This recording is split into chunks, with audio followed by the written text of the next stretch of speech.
శివదుర్గ జ్యోతిష్యాలయం ఆర్థిక ఉద్యోగ కుటుంబ మరే ఇతర సమస్యలకైనా పరిష్కారం చూపబడను. పరిష్కారం కోసం ఈ నంబర్ని సంప్రదించండి. ఉండి నియోజకవర్గంలో ఇంటింటికి రామరాజు అనే ఒక వినూత్న కార్యక్రమంతో ఎన్నికల ప్రచారానికి శ్రీకారం చుట్టారు ఎమ్మెల్యే రామరాజు గారు. ప్రస్తుతం ఆయనతో ఉన్నాం.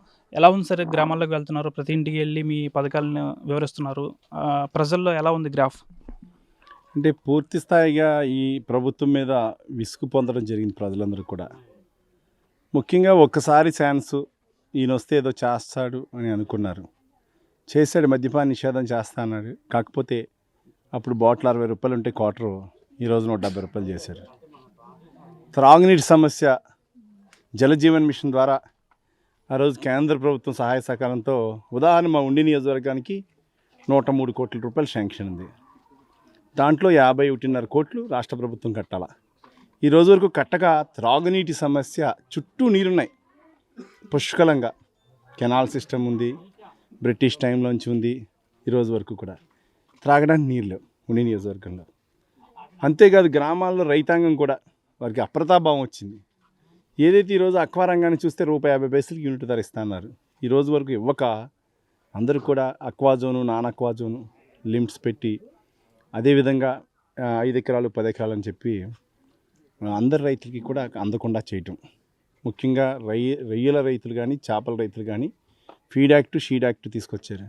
ఆ యాక్ట్లు వర్కింగ్ చేస్తున్నాయా ప్రభుత్వానికి ఉపయోగపడే వ్యాపార సంస్థలైనా అర్థం కానటువంటి పరిస్థితి కనపడతా ఉంది ఈరోజు చూస్తూ ఉంటే. అదేవిధంగా వ్యవసాయం, రైతు ఎక్కడైనా భారతదేశ చరిత్రలో రైతు ధాన్యం అమ్ముకుంటే అతనికి డబ్బు వస్తుంది. కానీ రైతు ధాన్యం రైస్ మిల్ దగ్గరికి వెళ్తే ఫోన్పే చేయడం, లేకపోతే మాయిచర్ ఉంది కేజీలు పెంచి, ఎప్పుడైనా బస్తా అంటే 75 కేజీలు మనకి. ఈరోజు మన రాష్ట్రంలో బస్తా అంటే 80-82 కేజీలకు కూడా వెళ్ళింది. ఎక్కడన్నా ఇది ఒక అవకాశవాదంగా ఈ ప్రభుత్వం ఏదన్నా మాయిచర్ ఉంది, ప్రకృతి విపత్తులు వచ్చినప్పుడు రైస్ మిల్లర్కి రైతుకిమైన వారధిగా ఉండి ఆ నష్టాన్ని అవసరమైతే రైస్ మిల్లర్స్కి ఇచ్చి రైతుకి ఎక్కడ కొనుగోలు ఇబ్బంది లేకుండా చేయాలి. అందరూ కూడా ఇబ్బంది పట్టమే. ఇప్పుడంటే ఎలక్షన్ వస్తుంది కాబట్టి వెంటనే డబ్బులు ఇస్తున్నారు. ఇప్పుడు ధాన్యం చూస్తే మొన్నటి వరకు ధాన్యానికి 3 నెలలు డబ్బులు, అన్నీ కూడా ఇబ్బంది పడుతూ ఉన్నారు. రోడ్లు వేసి చూస్తున్నాం. ఈ భవానీపురానికి కానీ ఉప్పరగూడెం ఈరోజు తిరిగినటువంటి అంబులెన్స్ ఏదైతే ఉన్నాయో మార్కెట్ యార్డ్ ద్వారా సుమారుగా 85 లక్షల రూపాయలు 2 సంవత్సరాల క్రితం శాంక్షన్ అయింది. ఏదో పాట పాడినట్టు 6 సార్లు టెండర్స్ పిలిచారు. ఒకటోసారి, రెండోసారి, మూడోసారి, నాలుగోసారి, ఐదోసారి, ఆరోసారి 6 సార్లు టెండర్స్ వేసినా కూడా ఈ ప్రభుత్వం మీద నమ్మకం లేక ఎవడు వర్క్ చేయడానికి కూడా రానటువంటి పరిస్థితి కనపడతా ఉంది. గ్రామాల్లో సచివాలయం కట్టాము, రైతు భరోసా కట్టామంటారు. కేంద్ర ప్రభుత్వం ఇచ్చేటువంటి నిధులతో చేయగలుగుతున్నారు కానీ సొంతంగా ఏ ఒక్క పని ఈ రాష్ట్ర ప్రభుత్వం చేసేటువంటి పరిస్థితి లేదు. రాబోయే రోజుల్లో తెలుగుదేశం ప్రభుత్వం స్కీమ్స్ అన్నీ కూడా బ్రహ్మాండంగా ఉన్నాయి. చంద్రబాబు, పవన్ కళ్యాణ్ నాయకత్వంలో, అదేవిధంగా బీజేపీ ఎన్డీఏ కూటమిలో రాబోయే రోజులు 100% ఉండి నియోజకవర్గం తెలుగుదేశం అడ్డా, జనసేన గడ్డ, బీజేపీ అడ్డా, అన్ని అడ్డాలకు కలిపి తెలుగుదేశం గడ్డ కింద గ్రామాలకు వెళ్తున్నారు, మహిళలను కలుస్తున్నారు. ఎటువంటి సమస్యలు రేజ్ చేస్తున్నారు మహిళలు? ఎక్కడికి వెళ్ళినా నేను పర్సనల్గా పొలిటీషియన్ నేను మాట్లాడడం కాదు, మీరు టీవీ ఛానల్స్ కూడా వెళ్ళి ఇంటర్వ్యూ చేయండి. మీకున్నటువంటి సమస్యలు ఏంటి? మొట్టమొదటిగా వెళ్ళినా ఏ గ్రామంలోకి వెళ్ళినా డ్రైనేజ్ వ్యవస్థ లేదంటారు. ఈ 5 సంవత్సరాల్లో గ్రామాల్లో డ్రైనేజ్ వ్యవస్థ కుంటుపడింది. సిమెంట్ రోడ్ల వ్యవస్థ నిర్వినియోగం అయిపోయింది. త్రాగునీటి సమస్య ఇదనేది మేజర్ ఇష్యూస్. ఎక్కడ చూసినా కూడా చాలా చోట్ల ఇల్లు కట్టుకున్నారు. చూడండి, చూస్తే ఆ ఇల్లుకి కూడా లోన్ కంపల్సరీ రాలా. ఇల్లు కట్టేటప్పుడు కట్టేసుకోండి, కేంద్ర ప్రభుత్వం చక్కగా ఇస్తూ ఉంది. మరి వీళ్ళు ఇవ్వటానికి నొప్పేంటి? రాష్ట్ర ప్రభుత్వం 5 సంవత్సరాలు 5 ఇల్లులు కట్టల. రాష్ట్ర ప్రభుత్వం నుంచి ఫండ్స్ నుంచి 5 ఇల్లులు, 5 సంవత్సరాలు 5 కోట్ల మంది ప్రజలకు 5 ఇల్లు కట్టల. మరి అట్లాంటి పరిస్థితిని ప్రభుత్వం ఆలోచన చేయాలా? అప్పుడు ఆ ఇల్లు కడుతున్నారు. ఏదైతే లేఅవుట్ ఉందో ఈ మధ్య ఇచ్చినటువంటి లేఅవుట్లోనే మేము ఇస్తాం ఇల్లు అంటే సామాన్యమైన ఆల్రెడీ ఎగ్జిస్టింగ్ ఉన్న మనిషి బతకడానికి వీల్లేదా? అతనికి హక్కు లేదా? కేంద్ర ప్రభుత్వం ఇస్తున్న 1,80,000 ఇది ఎందుకు ఇవ్వట్లే? వీరు డబ్బు ఏమి ఇవ్వట్లేదు కదా రాష్ట్ర ప్రభుత్వం.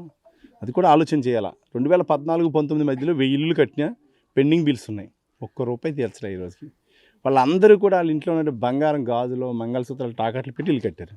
ఈరోజు వాళ్ళకి వడ్డీతో చేస్తే తడికిని మోపిడయి ఇల్లు అమ్మితే కూడా చాలదు. అటువంటి పరిస్థితి 1000 మంది బాధితులు ఉన్నారు మా నియోజకవర్గంలో. కాబట్టి మనం కూడా ఆలోచన చేయాలి. కాబట్టి ఇలాంటివన్నీ కూడా ధర్మంగా ప్రభుత్వాలు ఎన్నో వస్తూ ఉంటాయి, వెళ్తూ ఉంటాయి. ప్రభుత్వం ఏదైనా ప్రజలకు కావాల్సిన పనులు చేయడానికి సంసిద్ధంగా ఉండాలి. మేము సిద్ధం అని చెప్పడం కాదు, సంసిద్ధంగా పనిచేయాలి. లేదా సిద్ధపడి పనిచేయాలి. అటువంటిది ఎక్కడా కనపడలేదు. చివరిగా ఉండి నియోజకవర్గాన్ని చూసుకుంటే త్రిముఖ పోటీ నెలకొంది.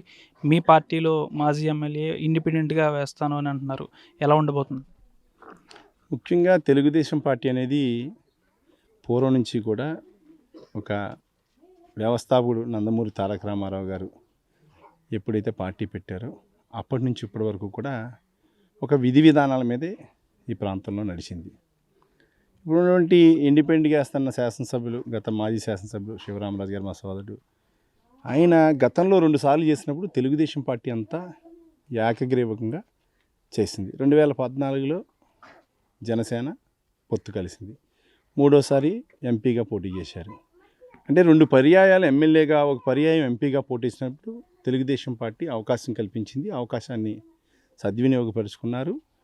ప్రజల మన్ననలు పొందడం జరిగింది ఎవరైనా సరే. ఈరోజు పార్టీ నిర్ణయానికి ఎవరైనా కట్టుబడాల. ఈరోజు చూస్తున్నాం ఎంతోమంది సీనియర్ లీడర్లు అక్కడ ఉన్న పరిస్థితులు, పొత్తులో భాగంగా కానీ, సిట్టింగ్ స్థానాలు కానీ, వివిధ పరిస్థితుల్లో భాగాలు కానీ, సీట్ల కేటాయింపులో కొద్ది ఇబ్బందులు ఎక్కడా జల్ల. నేను సిట్టింగ్ ఎమ్మెల్యేని ఆల్రెడీ. నాది 2 సంవత్సరాల క్రితమే సిట్టింగ్లకి చంద్రబాబు నాయుడు గారు ఇస్తున్నామని చెప్పారు. సంవత్సరం క్రితం అచ్చెన్నాయుడు గారు పార్లమెంటు మొత్తం మహానాడు జరిగినప్పుడు 7 నియోజకవర్గాలు సాక్షిగా ఆయన కూడా స్టేజ్ మీద అనౌన్స్ చేశారు. మరి ఆయన తెలుగుదేశానికి ఇచ్చినప్పుడు తెలుగుదేశానికి కట్టుబడి పనిచేయాలా? ఆయనకి ఇస్తే తెలుగుదేశం కుటుంబ సభ్యులు అందరూ చేయాలా? ఆయనకి ఇవ్వకపోతే ఇండిపెండెంట్గా వేస్తాననేది అది సబబు కాదు. ఆయన విజ్ఞతకే నేను వదులుతున్నాను. పూర్తి స్థాయిలో తెలుగుదేశం పార్టీ కుటుంబ సభ్యులందరూ కూడా కట్టుబడి తెలుగుదేశం గెలుపు కోసం పూర్తి స్థాయిలో అహర్నిశలు కష్టపడతారు. దాన్ని కూడా ప్రజలందరూ గమనిస్తున్నారు. ఈరోజు మనం కూడా ఆలోచన చేయాలా. పార్టీకి విధి విధానాలు ఉంటాయి. 175 సీట్లు ఉంటాయి మన రాష్ట్రంలో. యాస్పిరెంట్లు 400 మంది ఉండొచ్చు. 400 మందికి సీట్లు లేనట్టు పరిస్థితి ఉంటుంది. ఆయనకి పార్టీ సముచితమైన స్థానం ఇస్తానని చెప్పడం జరిగింది. సముచితమైన గౌరవం ఇస్తామని కూడా పార్టీ తెలియజేసింది.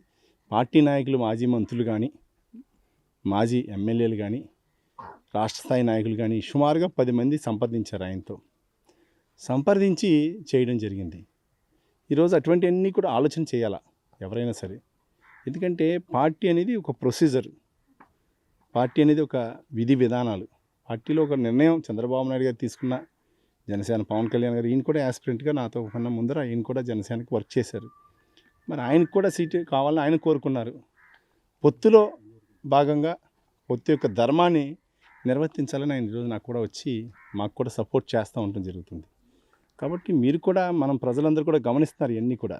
కాబట్టి మనందరం కూడా పార్టీ నిర్ణయానికి కట్టుబడి పనిచేయాలి ఎవరైనా సరే, ఏ ఒక్క నాయకుడైనా. గతంలో అదే శాసనసభ్యుడికి మేము అందరం పనిచేసాంగా. కలిదిండి రామచంద్రరాజు గారికి అందరూ పనిచేసాంగా. చాలామంది రామచంద్రరాజు గారు 5 పర్యాయాలు చేశారు. తదుపరి పర్యాయం ఈయన వచ్చేటప్పటికి ఇన్ఛార్జిగా గొట్టుముక్కల సత్యనారాయణరాజు గారు ఉన్నారు. ఆయన ఇన్ఛార్జిగా ఉండగా ఈయనకి సీట్ కేటాయించడం జరిగింది. ఆ రోజు సత్యనారాయణరాజు గారు కూడా తెలుగుదేశం పార్టీకి చేశారు. అప్పుడు ఉన్నటువంటి నాయకులందరూ కూడా, ఇక్కడ ఏదైతే ఎక్స్పర్ట్ చేసిన వారు ముత్యాల రత్నం గారు ఉన్నారు అదే టైంలో మైనర్ బాబు గారు ఉన్నారు, సత్యనారాయణరాజు, భూపతిరాజు సత్యనారాయణరాజు పాలకొడేరు నుంచి ఉన్నారు. ఇక్కడ వేగిరేస్ కనకరాజు సూరి గారు ఉన్నారు. అట్లా ఎంతోమంది యాస్పిరెంట్స్ ఉన్నారు పొలిటికల్గా. ఒక్క నియోజకవర్గంలో 6-5 యాస్పిరెంట్స్ ఉన్నప్పుడు తెలుగుదేశం పార్టీ ఇంక అవకాశం కల్పించింది. అవకాశాన్ని ఆ రోజు క్లియర్గా కష్టపడి ఆయన, ప్రజలు, కార్యకర్తలు అందరూ కలిస్తేనే గెలుస్తుంది. ఒక వ్యక్తి అనేది అది వేరే ఇష్యూ. బట్ ఎప్పుడైనా అల్టిమేట్గా ఎవరైనా చేయవలసింది పూర్తి స్థాయిలో తెలుగుదేశం పార్టీ యొక్క నిర్ణయాన్ని గౌరవించాలని చెప్పి ప్రతి ఒక్క నాయకుల్ని గౌరవించాలి. చివరిగా జనసేన తరపున రామరాజు గారికి మీ సహాయం ఎలా ఉంటుంది? మా జనసేన పార్టీ అధినేత శ్రీ పవన్ కళ్యాణ్ గారు, అలాగే తెలుగుదేశం పార్టీ అధినేత చంద్రబాబు నాయుడు గారు పొత్తులో భాగంగా ఇక్కడ ఉండి నియోజకవర్గానికి ఉమ్మడి అభ్యర్థిగా మంత్రి రామరాజు గారికి ఇక్కడ సీటు కేటాయించారు. కాబట్టి ఆయన గెలుపుకు పూర్తి సహకారం నన్ను అందించమని మాకు పవన్ కళ్యాణ్ గారు, నాదెండ్ల మనోహర్ గారు నాకు సూచించారు. మా అధిష్టానం ఏదైతే చెప్పారో అధిష్టానం ప్రకారమే మేమంతా మా జనసేన పార్టీ ఉండి నియోజకవర్గంలో జనసేన పార్టీ నాయకులు, కార్యకర్తలు, జనసైనికులు, లేరు మహిళలు అందరూ కూడా పూర్తిగా రామరాజు గారి గెలుపు కోసం ఆహర్నిశలు కష్టపడతాం. ఆయనకి భారీ మెజారిటీ రావడానికి కృషి చేస్తాం. ఇందులో ఎటువంటి ఇబ్బంది లేదు. మాకు ఏదైతే, నేను కూడా సీట్ ఆశించడం మాట వాస్తవం. మా అధిష్టానం నిర్ణయానికి కట్టుబడి ఇవాళ మేమంతా కూడా రామరాజు గారికి సీట్ ఇచ్చారు కాబట్టి ఆయన విజయానికి మేమంతా కూడా తోడ్పడవుతాం.